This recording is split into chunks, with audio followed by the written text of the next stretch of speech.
The life force of your bond. A power like light itself.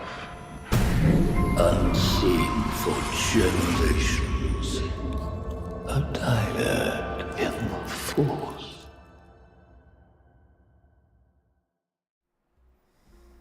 Hello, hello, hello. Welcome back to another episode of Dyad in the Force. Episode 146. I'm tired. It's been a heck of a week for both of us. Where I work has had mandatory overtime for the past 2 weeks.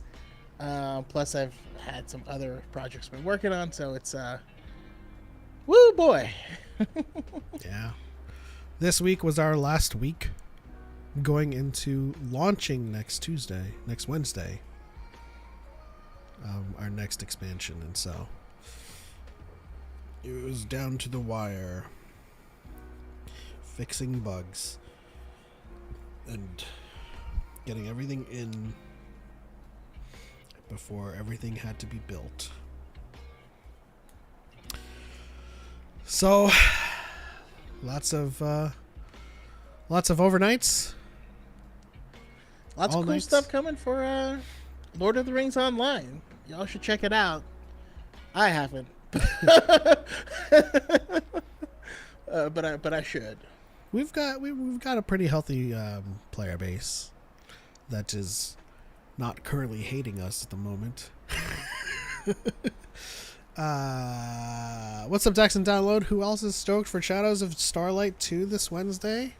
Yeah, pretty stoked also for this. The Eye of Darkness. Oh yeah. Which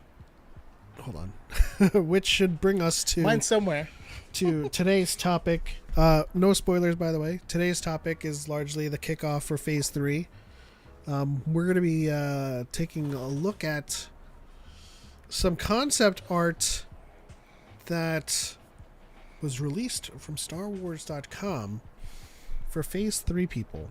And again, we're not going to discuss spoilers, but we're going to talk about how people look in comparison to what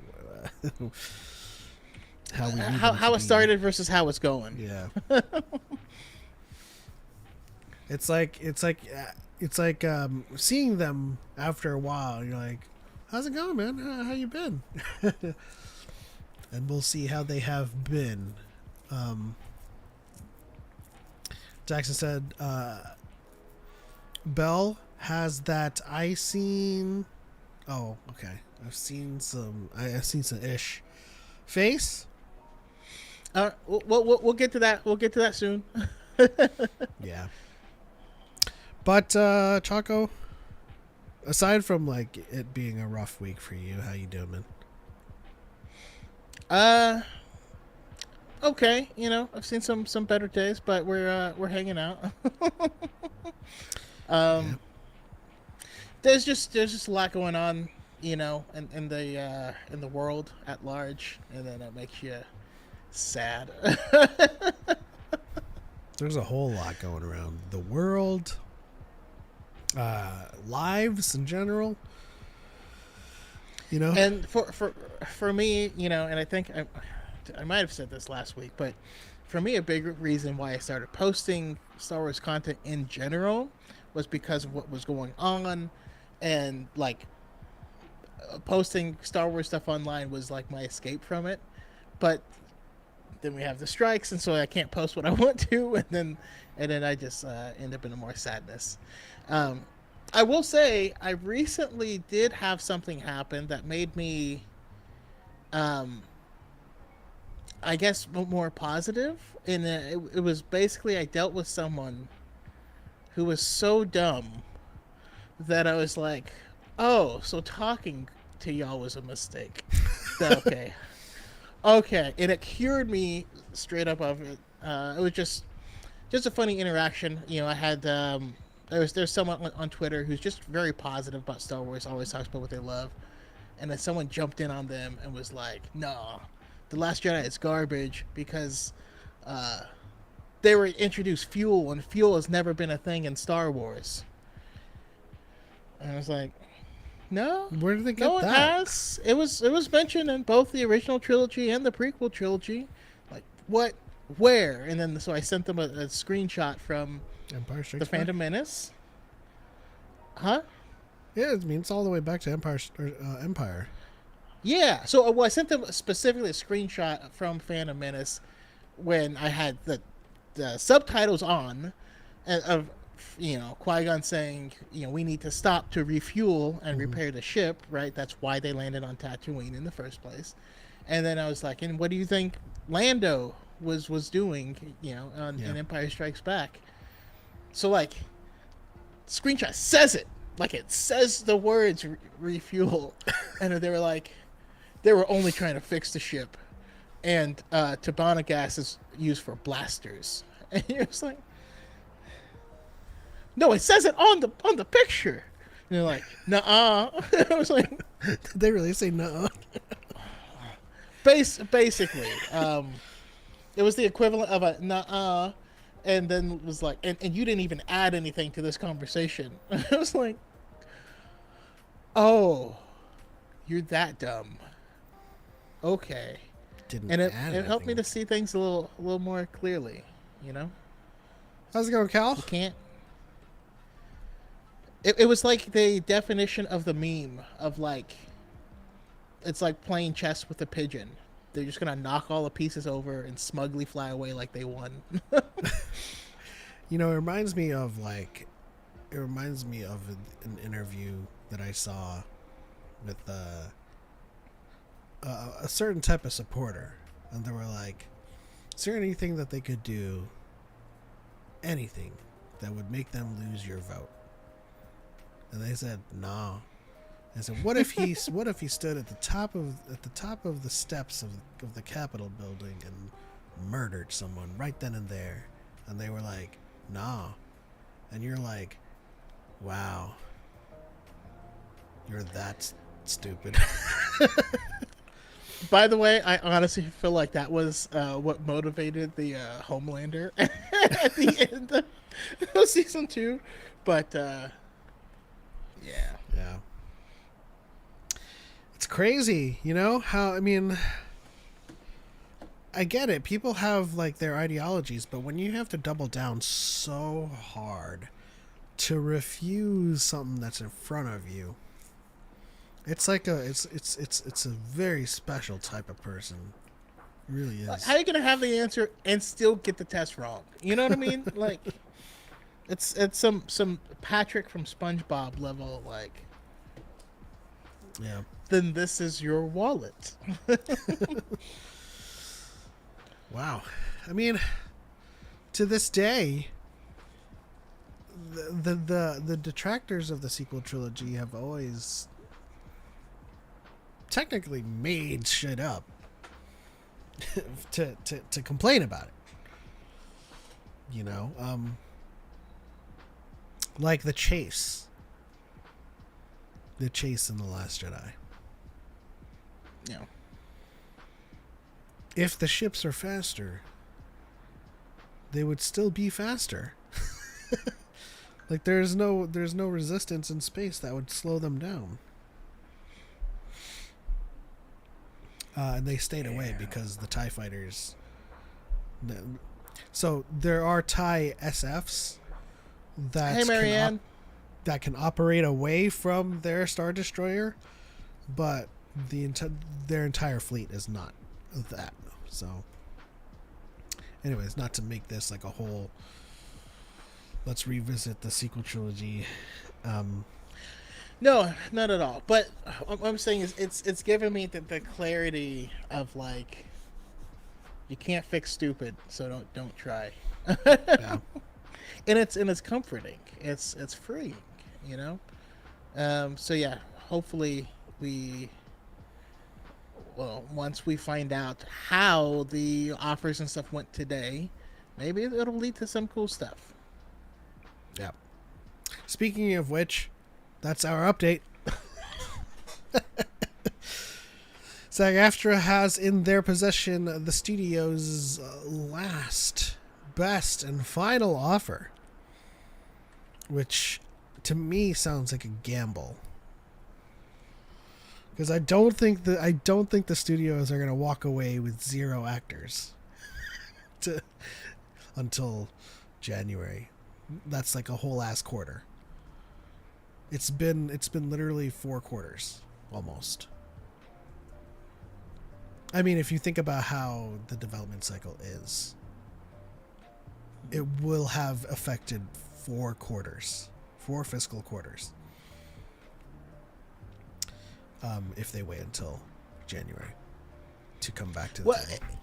It's interesting because of how profitable like holiday content is and how easy it is to like whip something together. It'd be really dumb for them to not make it a good deal, but you know, you're dealing with wealthy people and their pride. And as someone who has dealt a lot with financial advisors, the pride is a thing. It's a real problem. Yeah. There was the HarperCollins strike, this, and now any popular publisher subjects. Another subject for me to talk about. Oh, wait, no. Subjects for me to talk about are slimming. Yes. It's, you know, it's forced me to get real creative. Luckily, publishing is on is doing really well with the High Republic Phase 3, which is what we're going to be talking about today. We're not going into any spoilers, but we will be reviewing some of the concept art that released for the launch of the High Republic Phase 3. And we get to talk about that. I was able to release another timeline video, and you know, it was going to completely slip my mind had someone not commented on my very, very old Phase 1 timeline video. And they're like, can we have one for Phase 2? I'm like, holy shit. I totally slipped my mind. I wasn't even thinking about making one. But alas, I did. I do want to also make a video about the streamers largely regressing and going back in time, because what was the reason we all cut the cord? What was the reason we all signed up to Netflix, Hulu, and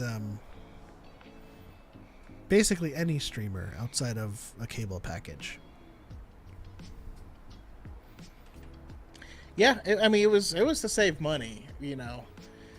I mean, as much as they want to say millennials spend all their money on avocado toast, a lot of us have been looking for a long time on how to cut unnecessary costs because it's bananas out here. And, you know, and if I can do it without piracy, I will. But, yo ho. Yeah. So okay. I actually will make actually, let's make a video on it right now. We're talking about it. Let's record it. Basically, streamers. I need to talk to you for a second. The entire reason we signed up with y'all and moved away from cable is because we were paying entirely way too much for channels we weren't even watching.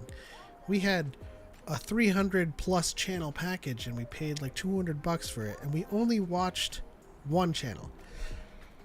That's why we signed up for Netflix. Plus they had us paying for like a home phone and stuff, and like, yeah, I don't even know where you find one. And then we signed up for Hulu, and then, you know, we signed up for Disney Plus. Here's where the streamers are going horribly wrong, is that they're going back in time with their business models.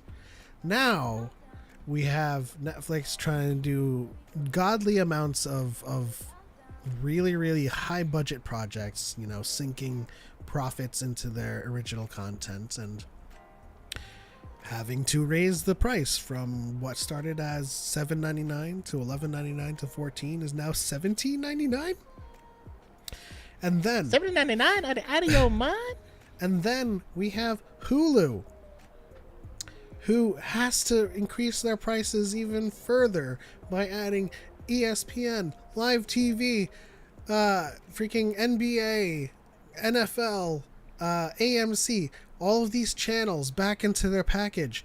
Disney Plus, ESPN, Hulu, like, they're going back to cable where they have to increase their prices because they're adding channels onto their services. Like, that we don't want to watch. exactly. I don't want to pay $18, $19 for a streamer because you decided to include ESPN. Like, this is the exact reason why we stopped paying for cable and signing up for streamers, is so that... And I have no problems with channels making their own platforms. If I want to sign up for Peacock, I will. If I want to sign up for AMC... I will never sign up for Peacock. I was offended. If I want to sign up for AMC Plus, I will. I signed up for Apple Plus. But the thing is, like, these streamers are increasing their prices so much because they're trying to include all of these channels. Again, it's going back to cable. So stop. Or separate your SKUs. That's all. Make it opt in, right? Things not being opt in was, you might see an uptick in piracy. That's all I'm saying. Yeah, listen, if I just want Disney Plus content, let us pay for Disney Plus. I don't care about ESPN, National Geographic, or even, by the way, Hulu. I don't care about 99% of the things on Disney Plus. Exactly. I mean, if there was a SKU that was like $7.99 for Disney Plus original content, yes, I will sign up for that. I don't care about ESPN. I don't care about Hulu or Nat Geo. Same thing with Hulu. I don't want your live TV. I don't want AMC or all of the channels you've added. And that was the thing with YouTube, right? I signed up to YouTube's $30 YouTube TV, and then they started adding more channels, and I'm like, and it's now like, what, $80 now? No, we're not going back to that era. I'm sorry. We're paying for shit that we want to watch. Piecemeal. That was it. That was the choice that you gave us. And that's why we signed up. We're not going back to that era again. Is that the video? Do you want to say something else? Nope, I think it's good. All right. It is. They are becoming cable 2.0. This is the whole thing. We signed up just to watch what we wanted to watch, and they just started to package in all of the extra channels. If I wanted to watch at ESPN, I would have signed up. Like, it's the greed. They want to increase their overhead by including these channels and then passing the cost off to the consumers. Well, then you guys should just stop. Don't include those channels. Keep the prices low. The barrier of entry is so damn high now that the cost of user acquisition outweighs the volume of the user acquisition. The only reason I have so many streaming services now is because I let other people use them. And there's like one or two that other people let me use of theirs. So it becomes a shared thing, but yeah, it's frustrating. Yeah, I have Netflix, Hulu, HBO, Disney Plus, Crunchyroll. And I did have to do like a 7-day trial of Peacock for a show. But I got Apple TV for free when I bought my new phone. I have Apple TV as well. I did AMC Plus. Oh, I do have the YouTube subscription because sorry, I've been using Google Play Music forever. When it first came out, it was actually kind of garbage, but so I went back to Spotify, but then it got better, swapped over, and now I can't go back to seeing commercials on YouTube. What am I? No, I have YouTube Premium as well. Also, they actually pay the content creators more money for a view from a premium subscriber than they do from an ad subscriber. I think that's pretty cool. Mm-hmm. I think in general, I watch YouTube the most, so it would make sense. It would follow that I do not want ads on the stuff that I watch. Yes. And interestingly Although enough, I feel like we might have derailed. no, we haven't. This is the SAG-AFTRA update. We're talking about stuff that the streamers and the big companies are totally getting absolutely wrong. And this is why they oh, I can't afford to pay our actors because we're losing money. So we gotta increase the costs. No, you guys are freaking increasing your own damn costs. If you would just stick to the $7.99s and the $9.99s and not get greedy, trying to put in all this extra content and extra channels, the barrier of entry for new people entering the market for subscription wouldn't be so bad. I'm telling you, man. These business models suck. Okay, those companies are acting just like Buffalo Bill or the Buffalo Bills, because those are two very different things.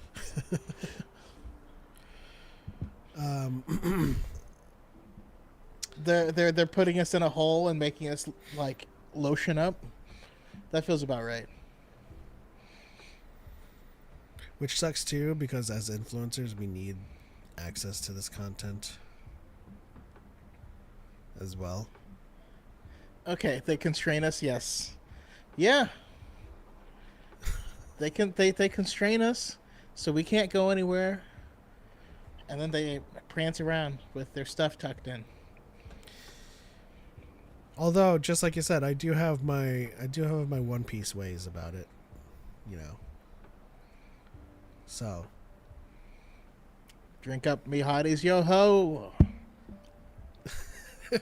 how did you slide up? Your camera just like kind of like wah. No, I have an auto. Yeah. An auto what? An auto mount? It's an auto framing. Oh, I have to keep myself centered. oh, okay. Well, that makes sense. Okay, well, let's move on to the High Republic Phase 3. Now, we're not going to be talking about spoilers, of course. But, welcome to Phase 3. The High Republic. Now, if you don't know too much about it, Phase 3 is continuing the story from Phase 1. And, And it's interesting because our people have seen they seen some things, you know. They seen some things. Dang, I think my book's over there. I should go get it. Starts with the Eye of Darkness, and largely this has played out the way I said it would back when Phase 1 was just entering the picture. I said, oh, man, this is cool. Can you imagine if, like, we go back and it's like the now and then the prequel and then the sequel? And then as soon as Phase 2 was announced, it was like, going back 150 years, I'm like, yeah, this is exactly what we're doing. and people were like, "Oh, I want to know what happens." Like, don't worry about it. We're gonna go back at phase 3. So phase 3 is happening, and we are now starting right after the events of the Fallen Star. We have Shadows of Starlight that's out, issue 1, and then next Wednesday is issue 2. And November 8th, and then next Wednesday is also Eye of Darkness. So lots of things to talk about. Lots of things to come. Is Alex still in the chat? Alex, if you're still here, I mean, you were with us at the beginning of this journey. I'd love to get you back to talk about once we're in the last book. You know, I feel like that'd be an amazing to come around back to. But who says there's not a phase 4? Talk. That's true. I mean, it wasn't planned up until now, and I'm almost hesitant to want it. I know that might sound crazy, but I think, just because it does well doesn't necessarily mean it should continue. I would love to see these same authors jump back 3,000 years. That's what I'm saying. Oh, okay. I thought you meant like in the same. No, because so we did know, it was announced that it was 3 phases. There was like the something of the Jedi, the Trials of the Jedi, and the Quest of the Jedi. This was the 3 phases, right?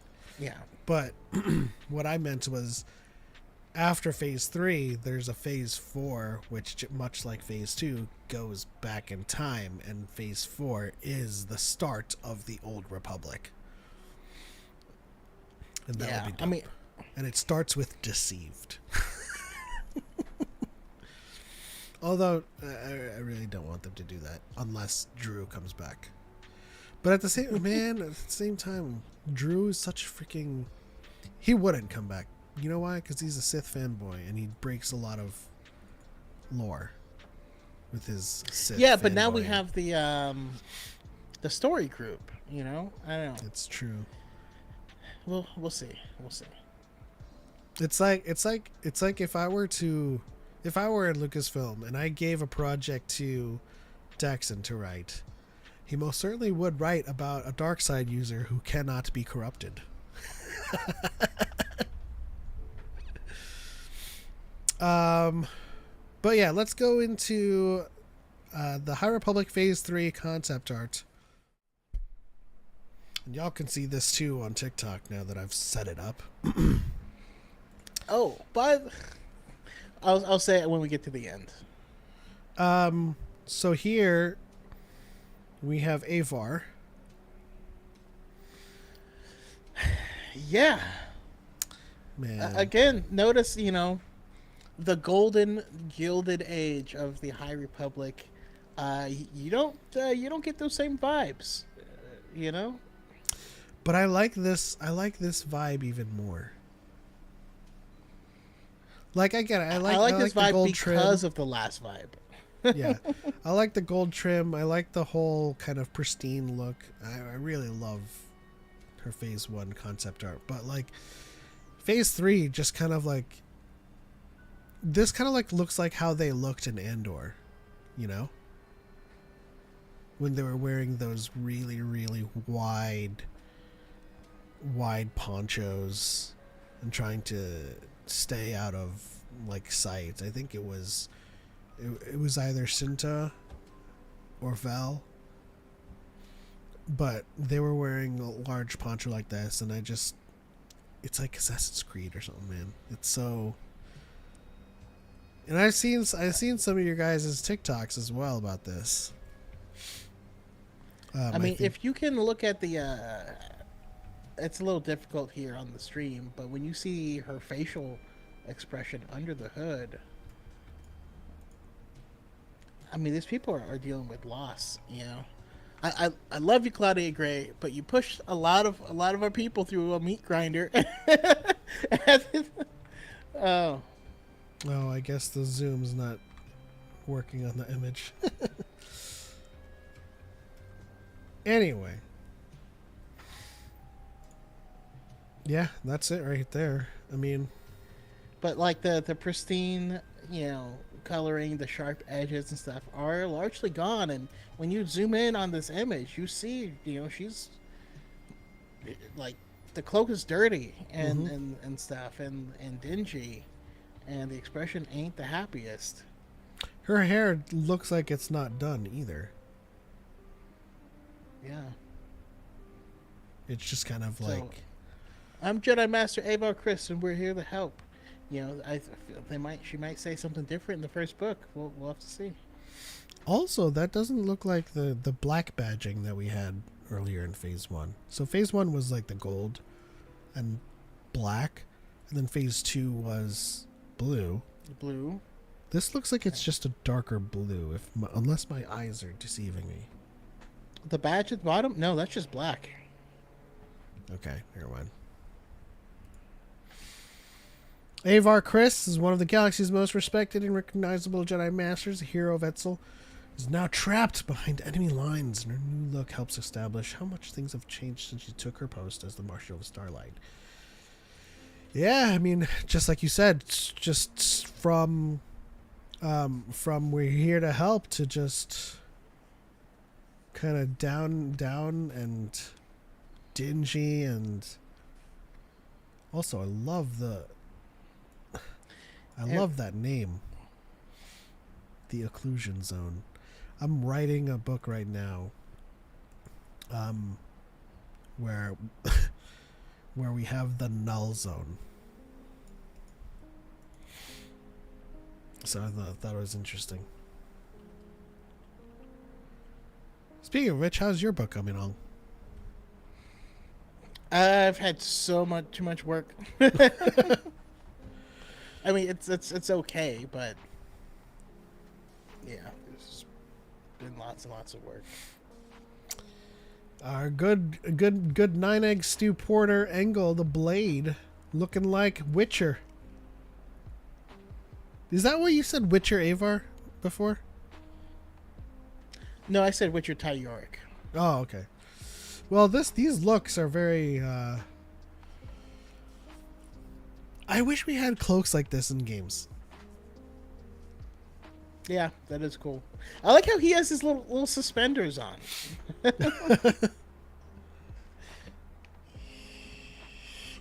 But the the conical hat, which is like in a more lo-fi sci-fi version of it. Yeah, it looks like a droid, Dish. a droid nipple. Droid nib. Nub nib? I mean, look at it. Embo vibes. Yeah. But that's not a Cuso thing. But I like, instead of giving them like a straw hat, straw conical hat, or coolie as they say, it was a droid, what looks like a droid kind of cap. But just in general, everybody looks like they're just kind of like undercover and kind of dingy. Porter Engel, aka the Blade of Bardata, is also back after reading about his younger days in Marvel's The Blade. It's more of a jovial cook, more off the jovial cook we first met in Phase 1. Stuck in the Occlusion Zone. Man, it's going to be great to read about the Occlusion Zone for sure. But I'm pretty sure that this is what everybody's talking about.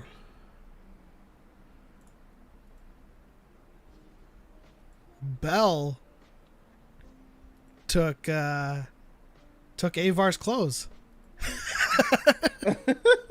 She dropped it for the cloak, and he was like, "Nah, I need that stuff." Right? He's got the gauntlets. Yeah, they look good on him though. Honestly, he's looking a little bit like Black Starkiller. Yeah, is that a buzz cut? Did he like remove all of his dreads? I don't see no dreads. Yeah. Dang. He's going hard. And it looks like his lightsaber And changed. look at Ember. Look, Ember is just sad now. You know, Ember at least has a little bit of a smile. Yeah. Wow. Things are. Doesn't he look like a Black Star Killer though? No, he does.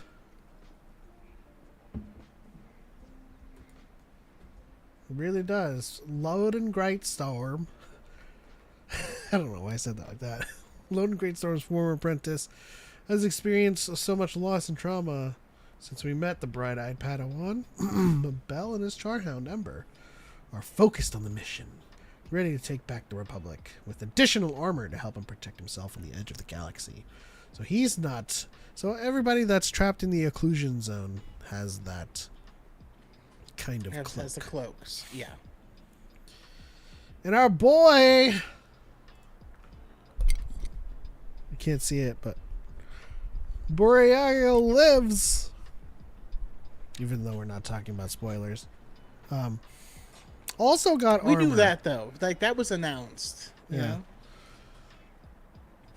know? Also has armor on. Traded in the single tab for the cross tabard. And got some more strappy straps. Hey, you stay strapped. You know? Exactly. Shout out to Connor for being a member for 28 months. Forever grateful to have found both of you. Thank you so much, Connor. Glad to have you. Glad to know you. And I just realized that this X is a cross saber. It's a clash. It's a saber clash. Did you notice that? No. No, not at all.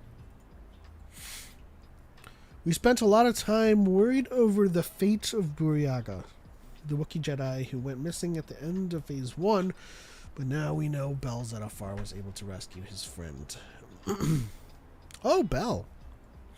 Yeah, admittedly, I haven't read the story yet. I have a lot to read. And then we get to my favorite Jedi, Vernestra Roll.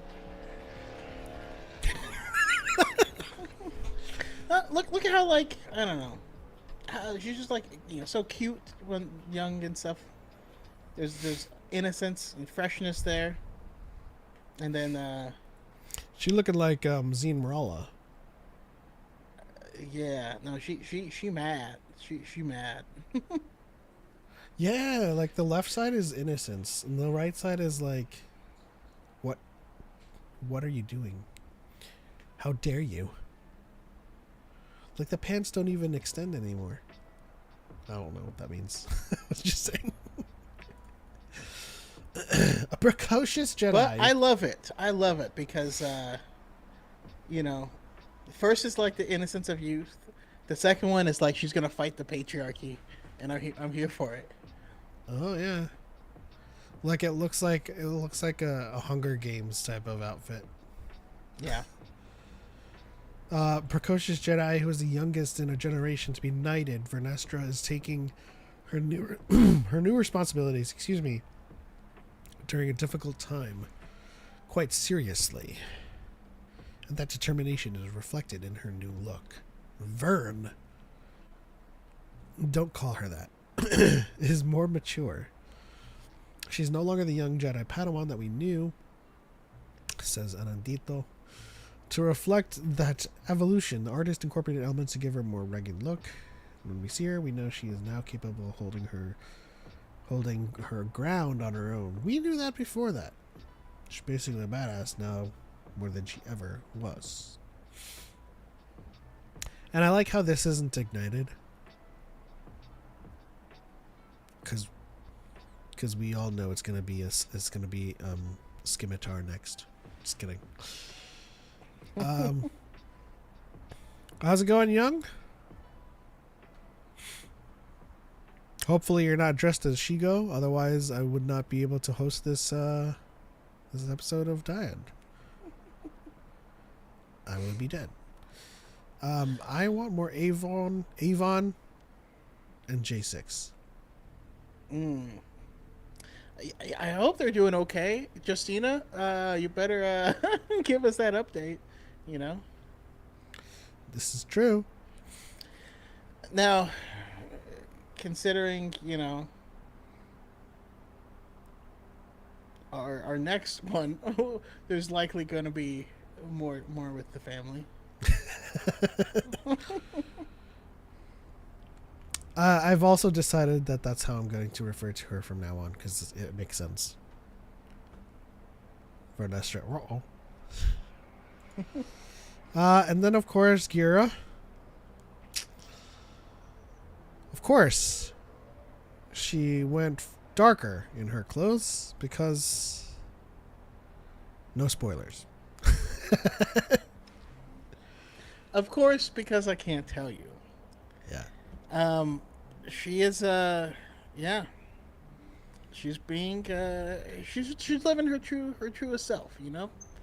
Is that gonna be good for the galaxy? I don't know. True colors.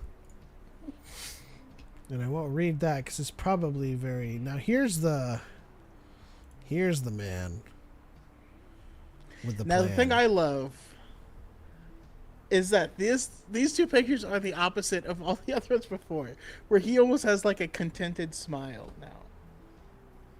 Yeah. But also like there's this like weird there's this weird trend going on with like the fur lined cloak over people to make them look more villainous. I mean, it makes sense and it works. I think it makes him look like a pimp. But also like the fact that now it's not a blaster. It's this lightsaber. Do you think in phase 3 he's going to use that a lot more often? Less a symbol, more a weapon. I mean, it just seems like such a handy tool for someone to have around, just in general. And he did get quite a bit of good use out of it in phase 1.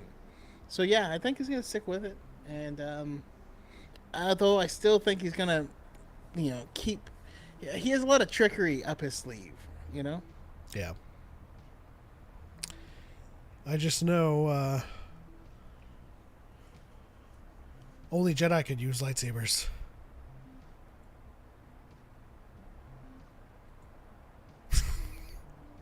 I'm not being serious. I'm sorry I didn't include the /S on that one. Still leading the Nile, the Eye of the Storm himself, Markion Ro, has only grown more arrogant in his victories. He feels like a king. He is now at the top, feeling all-powerful and untouchable. I want him to look both victorious and cunning at the same time, elegant yet dangerous. Yeah. I mean, man, the way he ends with the galaxy is mine. You're like, oh damn. Yeah. Who do you think should play Markion? I feel like I can play a good Markion because I know Kung Fu.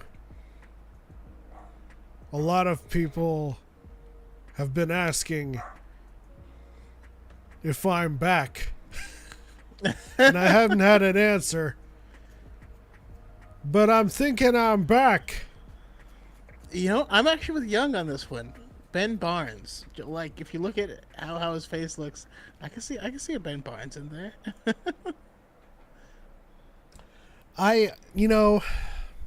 The age might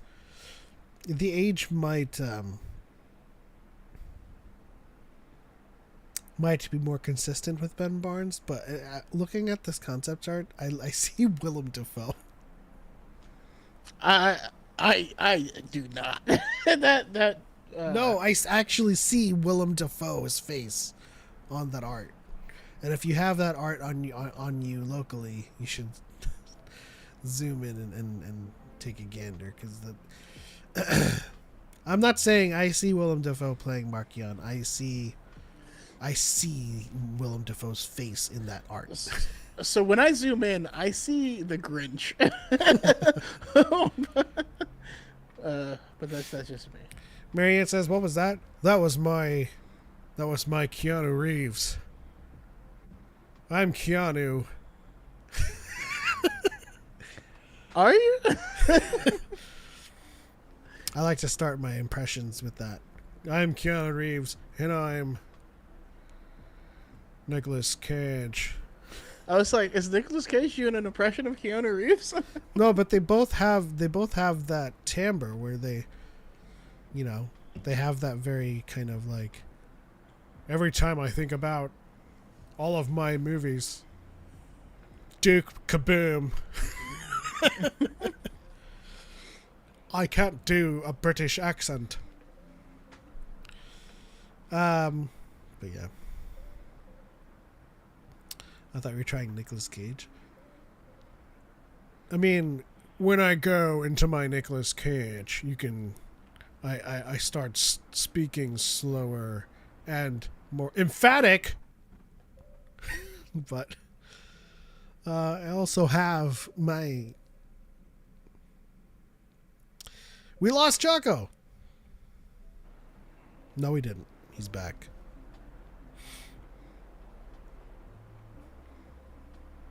You good?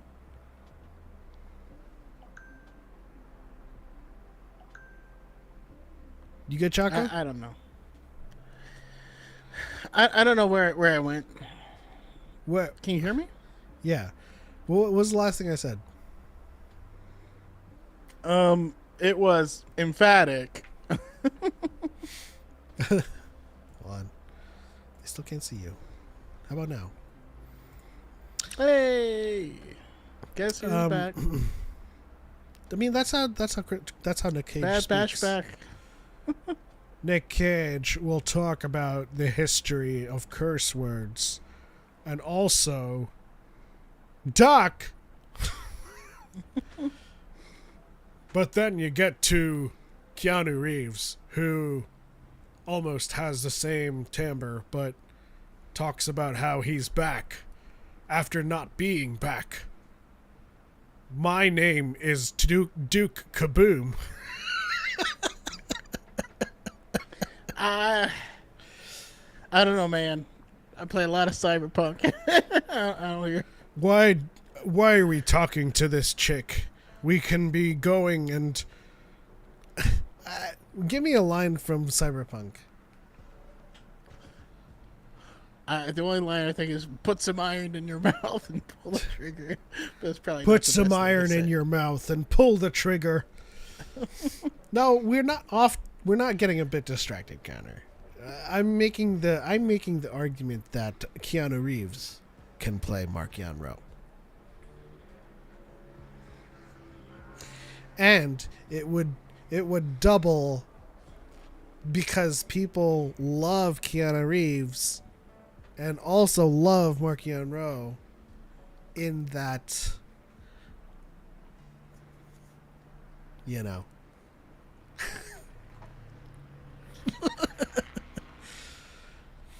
it would basically be bonus for those people who both love Keanu and Markion Rowe. Now, Choco disappeared when I was also going into my Christopher Walken. Yeah, that's when I disappeared. Like, a lot of people don't know that the Asians can do the Walken.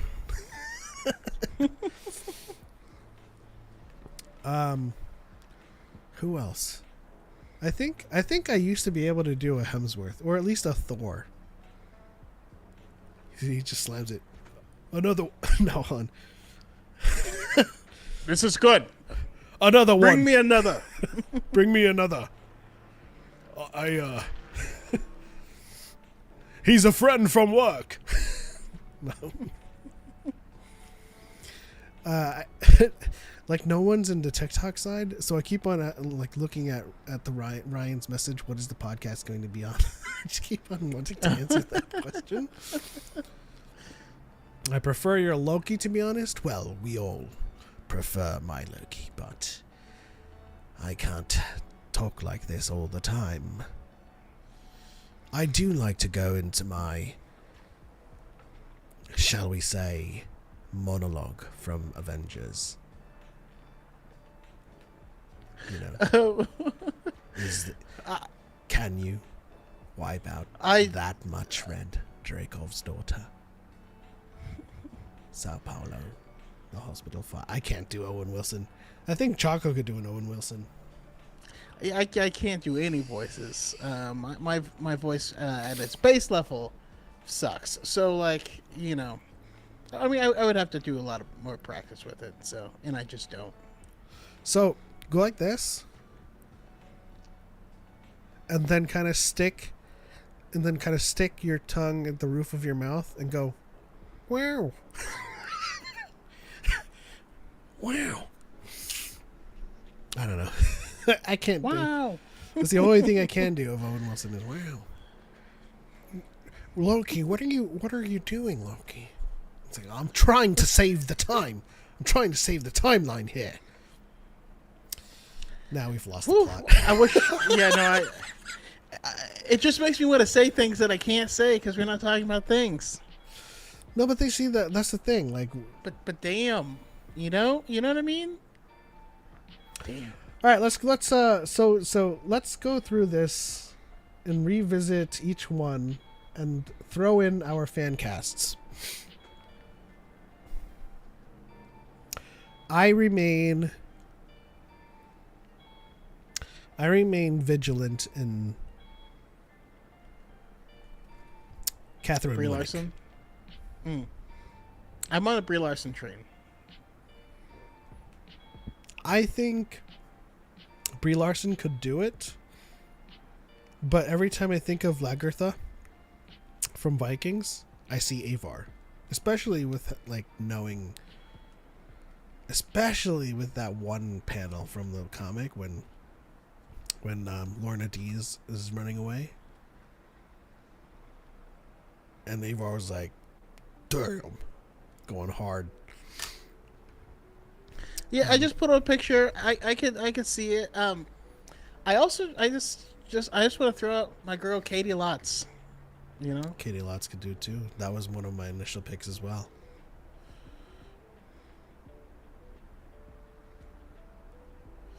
Jackson agrees 100%. I thought you said 100% ogre, but that's an agree on Lagertha.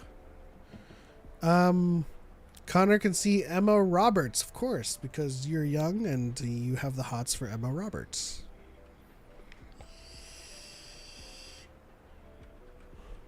I'm just kidding, Connor. I don't know if I see Emma. I could see Emma Roberts as Vernestra. Now that I think about it. Yeah, I guess I can see that as well. It's But I also see... It's just weird seeing who's cast as her in the future. So yeah. But I also see Emma Watson as Vernestra. I also see I mean, as coincidental as this may be, I also see Amanda Stenberg as Vernestra as well. I mean, but like, she's already someone in Acolyte. yeah, she can't. I see. What's the actress's name? What's the actress that plays Peter Parker's crush in Homecoming? Homecoming? I don't know the actor's name, but I see her. I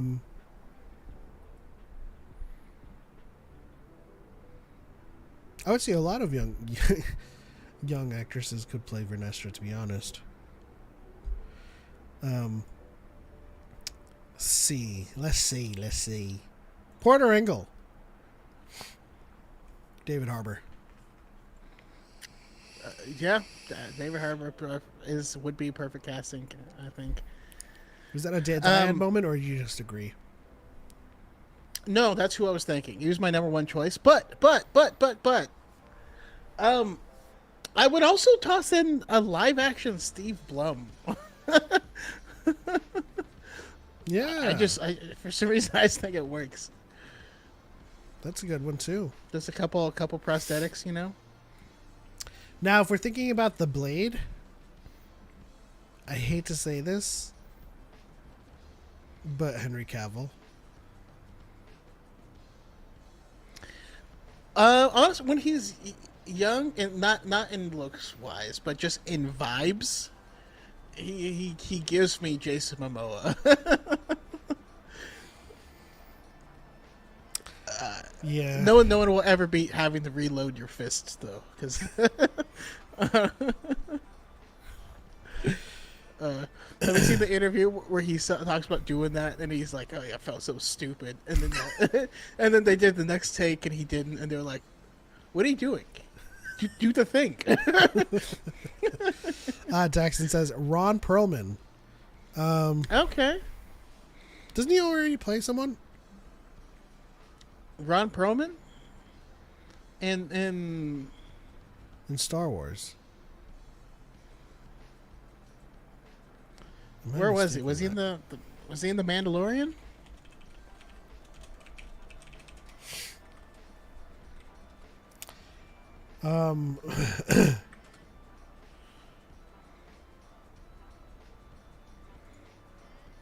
I mean, he played God Knocked in the Clone Wars.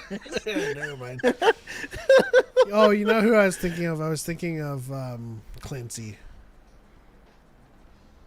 Clancy Brown. Clancy Brown, yeah. So yeah, I mean, Ron Perlman's up there, yeah. And if we're, for all intents and purposes, the anybody that I've mentioned to replace to be Balin could do it. Like you have Schreiber,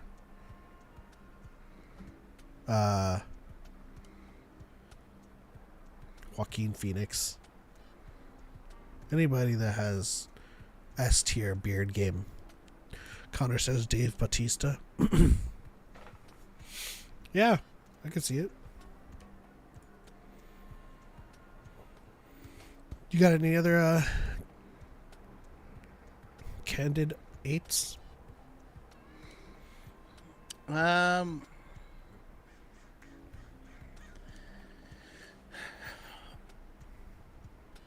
Not for him. No. All right, moving on. I swear to God, the kid from Runaways. What's his name?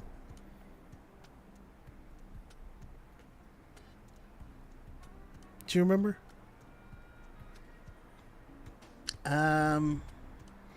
I barely remember the Runaways. I'm sorry. I Don't actually never apologize. finished. I never finished the second season. Oh, What's there's your- 3 seasons of it. What's your favorite Star Wars movie? Says Mr. Man in TikTok. Ready? 3, 2, 1. The Last Jedi. The Last Jedi. Now I'm gonna have to look it up. Jeez.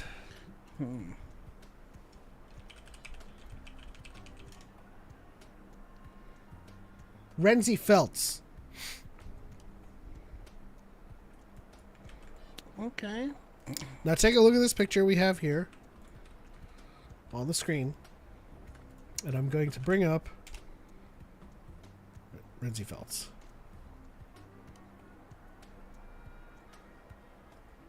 I mean, this buzz cut is almost, but he's smiling way too happily.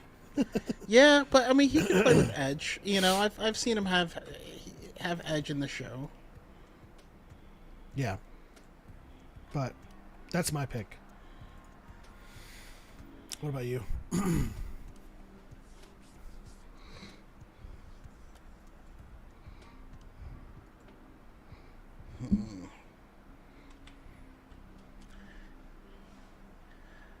I mean,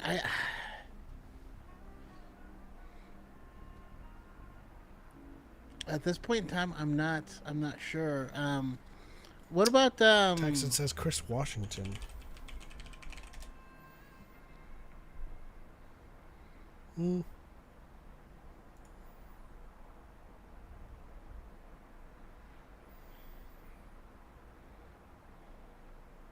I guess so. Isn't he too old? he might be too old. Like my first thought was actually Shamik Moore. But Unless he's you guys already are talking about this kid, Chris Washington. my first thought was Shamik Moore. He's the voice of Miles Morales. Ah, But he was in the movie Dope. I don't know if you saw that movie. that's a good one. This is a good one.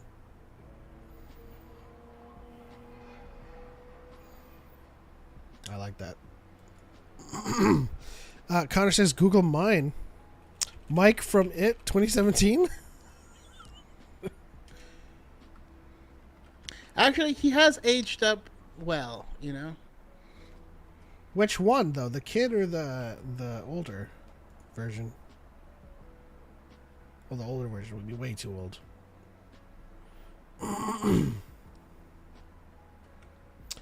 Who is the actor? Um.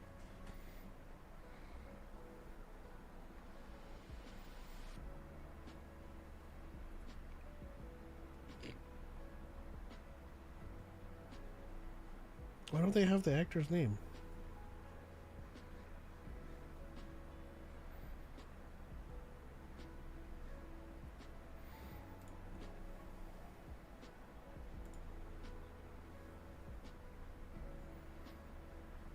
Whatever. I mean, what does he look like now? I don't know. It's actually kind of a trip for me to see these actors now because I've really only watched the first season, and so now they're like adults, and it's weird.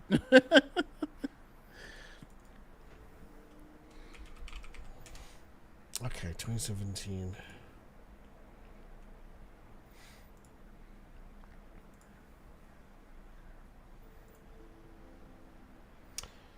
Chosen Jacobs.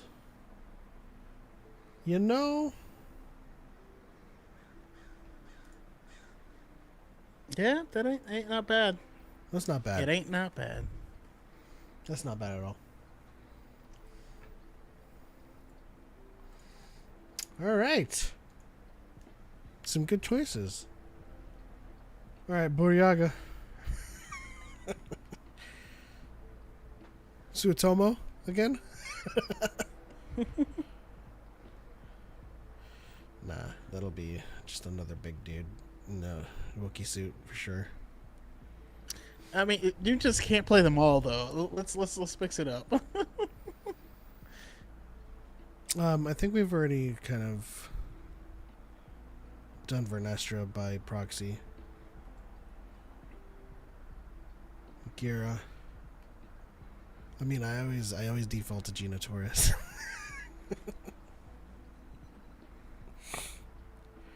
What do you think?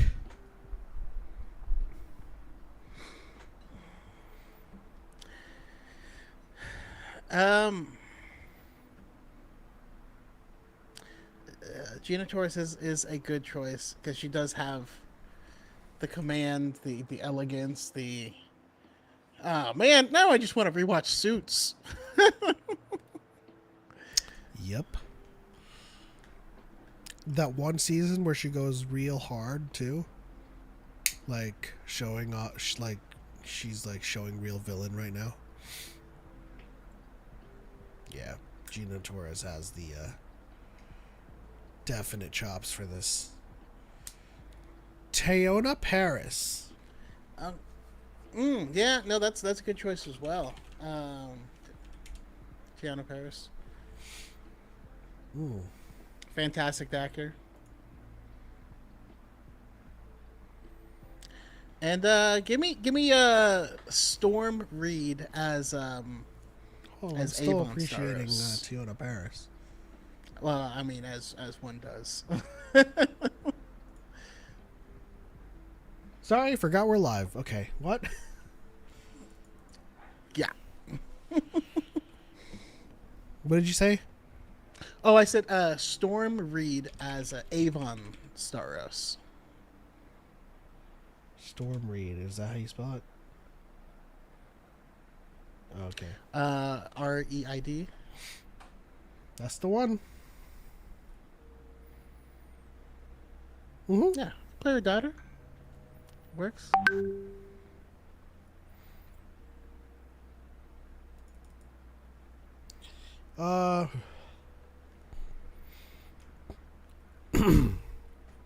I got one for everyone.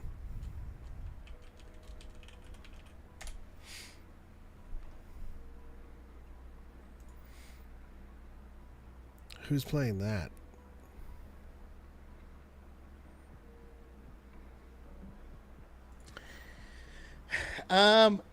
At that particular age with the attitude, I'm gonna go.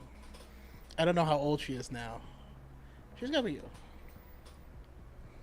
How old is this character here? 384. Well, does she have? Let's see. I was like 384. Yeah. The Blade series, it's 382, but she doesn't have a birth. All right, I'm gonna go with my girl Chloe Grace Moretz.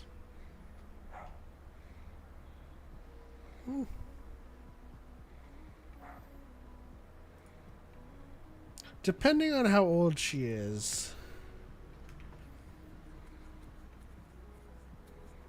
Barash Sylvain. Connor says Florence Pugh. I like that too. I thought about Florence. I was like, but Florence has so much right now, you know.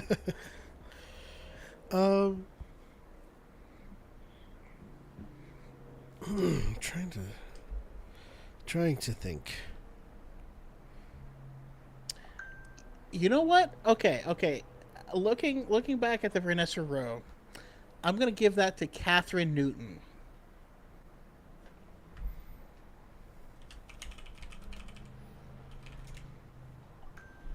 Catherine with a K. Actually, I see it. It's like because I couldn't find anything that fit with the roundness, you know, of the face, you know. Ab City.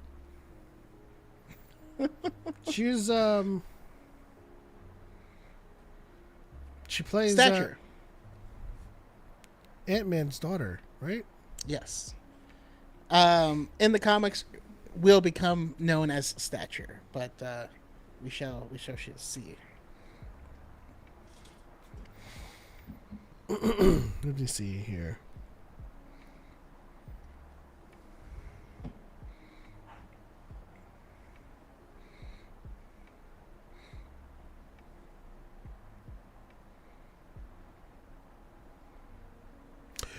Ooh. For Barash Sylvain.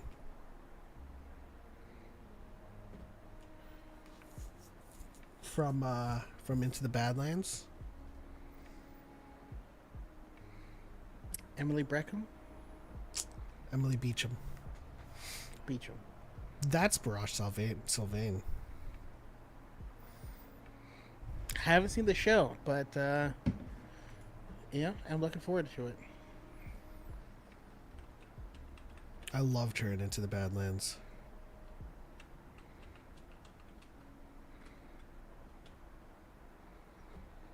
Man. Sophia DiMartino.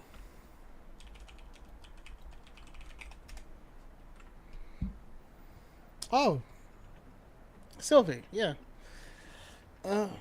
could be, yeah. Actually, now that I look at her, I would love her to play the older Vernestra.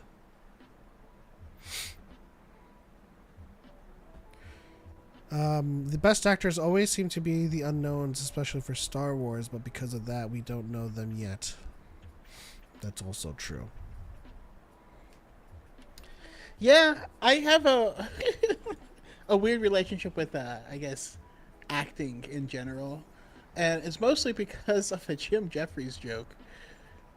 This was like years and years ago, but like Dakota Fanning was like up for an Oscar, and she was like 8. And he's like, "Listen, if an 8-year-old can win the highest accolade in your career, it's a crappy job." And you're like, that's interesting. But it just goes to say you never know. Like with people's honest effort and coaching, um, Miss Marvel comes to mind. Literally not an actor. What was she? Before there was an open casting call for Indian girls that her grandma sent to her over um, you know over the chat app that I need to download on my new phone. The chat app? Is it just called chat?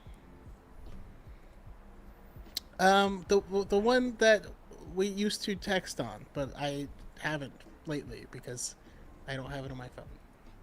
Oh, WhatsApp? Yes, on WhatsApp. Couldn't think of the name. Sorry. But yeah, it's open casting. Her grandma sent it to her on WhatsApp. She went in for it. Got it. Literally not an actor. Could have fooled me. No.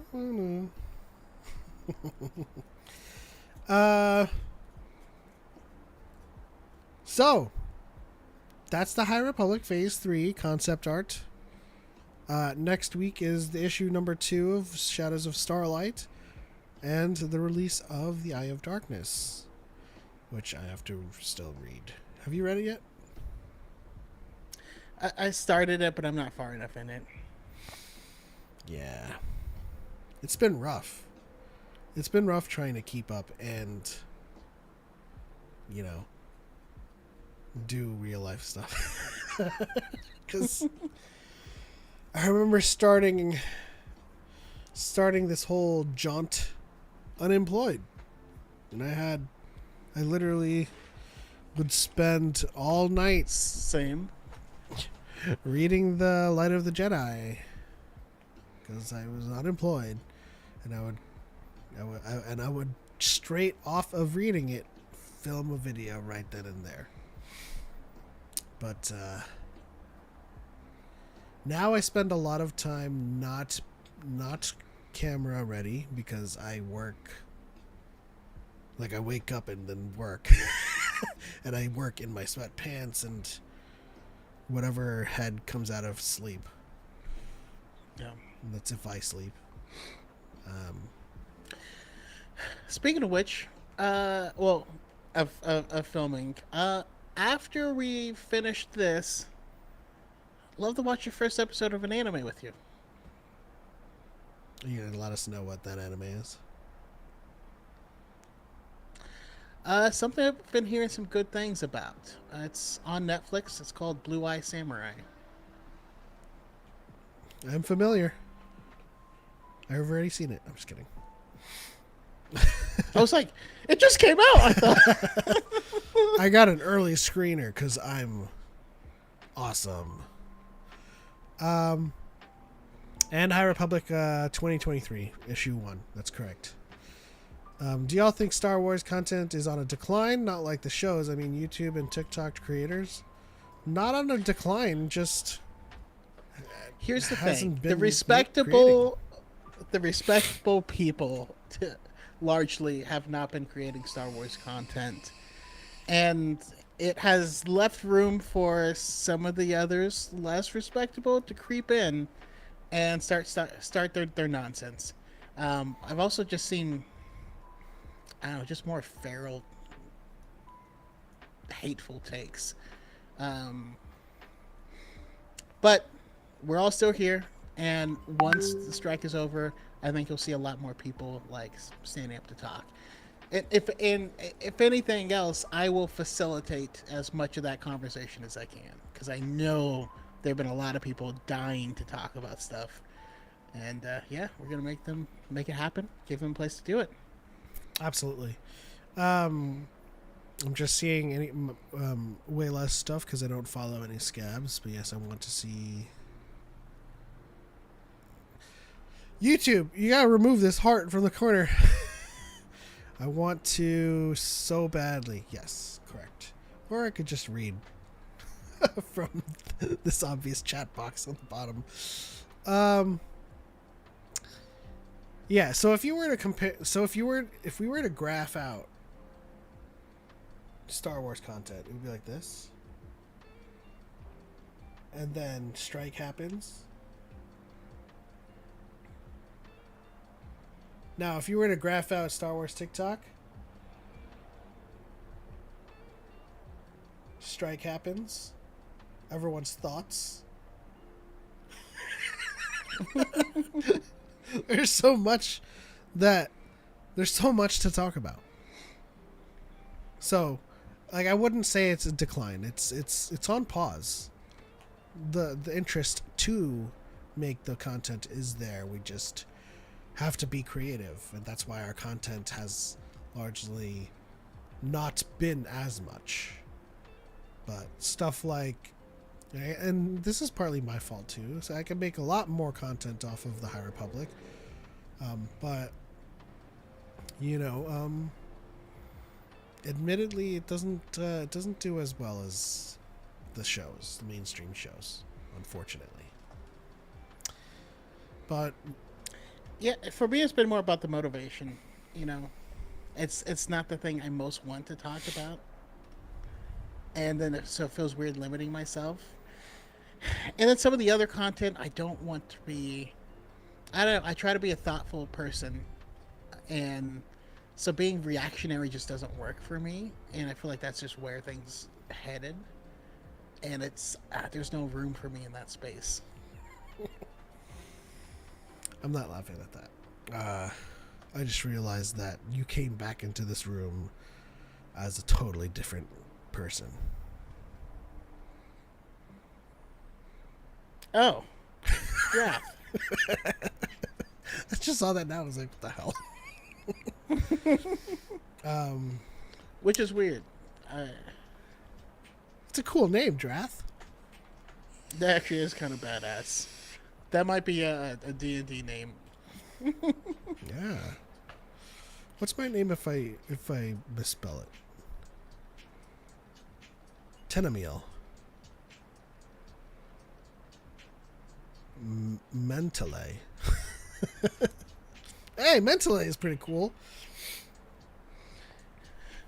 All right, and so when I do my, because I've been meaning to do a stream at Baldur's Gate as a as a paladin named Drath now.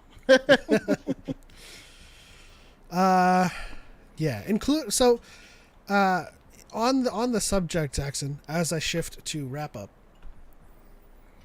because of the strike and because of this stuff, our even dyads have become rather, I wouldn't say boring, I wouldn't say lesser, but we have had less to talk about, and thus we've had to, be kind of creative as to what we do talk about. And the conversations are great, and the episodes have been fantastic because we have some really amazing people in the chat and on TikTok that talk to us and have conversations with us. But of course, it's not timely. It's not talking about. I'm just gonna say it, Ahsoka. It's not talking about the stuff that we would normally be following.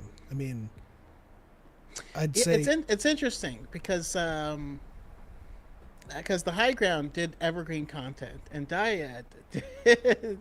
It's the strike wouldn't have affected High Ground nearly as much as it does Dyad. I argue you should have been doing the high ground, but I realized that the first thing you wanted to do was timely, and thus kind of hampered. But I know you want to go back to do the evergreen revisit of the movies as well. Yeah, definitely. And once again, that is coming. The live aspect of it just becomes difficult because of my new work situation. So that's my main drawback, so to speak. But we're hopefully we got some good news. Hopefully SAG-AFTRA talks to us tomorrow or Monday, and then we can start moving some things forward. Absolutely. But thank you to everybody on YouTube, and thank you to everybody in TikTok for joining us in tonight's episode of Dyad and the Force. We have literally exhausted all of our talking points. And, well, that's it. You got anything to say? SAG-AFTRA strong. In solidarity, as always. But on to the next one. For light and for life. We are all the Dyad. And may the Force be with you always.